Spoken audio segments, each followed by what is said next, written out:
¿Más preguntas tenéis por aquí? Sí. ¿Por qué tenemos pruebas en la vida? ¿Para qué sirven las pruebas? No tenemos pruebas en la vida. No son pruebas. Lo que tenemos en la vida es un tapón. Un tapón que puede venir de vidas anteriores o un tapón que puede venir de Adam Arishon, del primer hombre, porque somos una chispa del primer hombre, o un tapón que puede venir de cortocircuitos que hemos creado en esta vida. Entonces, ¿qué quiere decir este tapón? Ese tapón en realidad son espíritus que nos adhieren. Entonces, normalmente son espíritus de orgullo, de celos, espíritus de ambición desmesurada. Esos nos adhieren como el alquitrán se pega a la piel. Y Akadosh Baruj Hu lo que quiere es quitarnos ese tapón, que son estos espíritus que nos adhieren, que no deja que entre la bendición. Y entonces nos hace pasar situaciones que despegan esos espíritus. Entonces, una situación de humillación despega un espíritu de ego. Entonces, no es una prueba. En realidad es una cirugía espiritual para que el tapón se quite y que pueda entrar la bendición que Dios te quiere dar. ¿Entendido? No son pruebas, son cirugías espirituales. Es un enfoque de Hidush, muy diferente de lo que uno se cree. Cada vez que pasamos una prueba, no es que Dios nos castiga, es que nos está ayudando a despegar un espíritu que se nos ha adherido y que normalmente nos hace mucho daño, pues no deja entrar la bendición. Dime, Manuel. Y cuando la prueba es una prueba que no tiene remedio, que es Todo tiene remedio. Cáncer definitivo que no tiene solución, a una persona joven que tiene 20 o 17 años. Pues si es una muerte del ángel de la muerte que viene a recuperar un alma, es porque Dios la necesita para insertarla en otra vida, para otro proyecto. Es decir, que ese proyecto se acabó y va a iniciar otro proyecto en otro cuerpo. La razón de ello y la prueba de ello es que en las leyes judías, cuando una persona muere, nos dice la ley que hay que enterrarla de manera inmediata. Porque Dios no puede disponer de esa alma hasta que la persona no está enterrada, hasta que ese cuerpo no está enterrado. Y a lo mejor necesita esa alma de manera inmediata, así que nos damos mucha prisa por enterrarla. Entonces, lo que nosotros entendemos muerte, no existe la muerte. El alma es inmortal. Lo que cambiamos es la funda.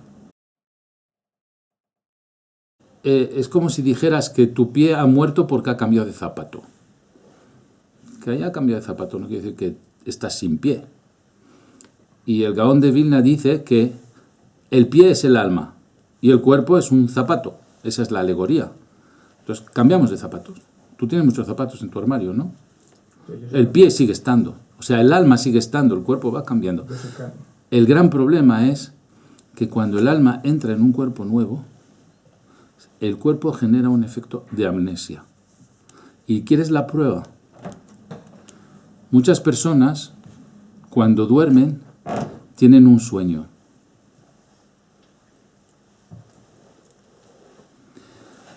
Y en el instante en que se despierta, se acuerda del sueño. Pero un minuto después, se olvida el sueño. ¿Por qué? Porque el cuerpo, en el momento que el alma vuelve al cuerpo, el cuerpo hace un efecto de amnesia sobre esa alma. Por eso hay una técnica para el que se quiera acordar de su sueño, que es cuando está todavía medio dormido y se está despertando, que escriba inmediatamente su sueño, porque un minuto después lo habrá olvidado.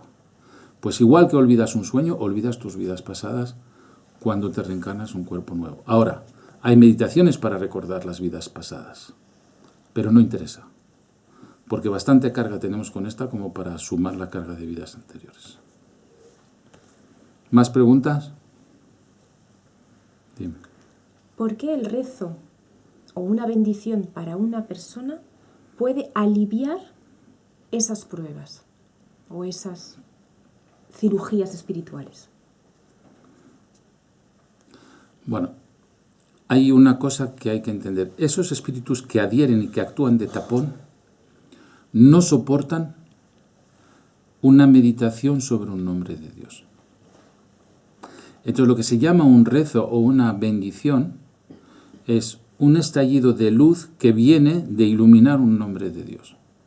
Entonces, en vez de despegar el espíritu maligno que actúa de tapón de las bendiciones de Dios por la vía de un sufrimiento, por ejemplo una humillación o un dolor físico, se despega por la vía de un estallido de luz que viene de la meditación. Es otra manera de despegarlo. Es lo que llamamos la oración, la meditación, pero no es suficiente. Tienes que meditar un nombre de Dios muy poderoso que haga que ese espíritu muera instantáneamente. Y entonces sustituye, se ha muerto, ya no necesitas generar un dolor para despegarle. Dime, Con Iván. respecto a esa misma pregunta, ¿cómo sabes qué nombre de Dios meditar de acuerdo al tipo de enfermedad? Viniendo a las clases de albergos, no. Para eso las damos. Hemos hecho clases sobre los 72 nombres de Dios. Esas ya tienen casi 400.000 visualizaciones o más. Y precisamente hemos determinado qué nombre de Dios para qué circunstancia, y lo hemos desarrollado en 6 o 7 clases, creo, ¿no? 5. 5 clases. 5 clases, y aparte hay una web que se llama 72shemot.com, que se puede acceder desde nuestra web y que también explica el propósito de cada nombre de Dios, para qué sirve. Entonces ahí... ¿Y cuándo hay que meditarlo? Es muy importante porque una meditación sobre un nombre de Dios para una curación fuera de hora no tiene la misma eficacia que en su momento. Ya habíamos visto que el día tiene 24 horas, que son 72 veces 20 minutos. Hay 72 nombres de Dios, entonces hay que ver en qué cupo de 20 minutos actúa ese nombre de Dios.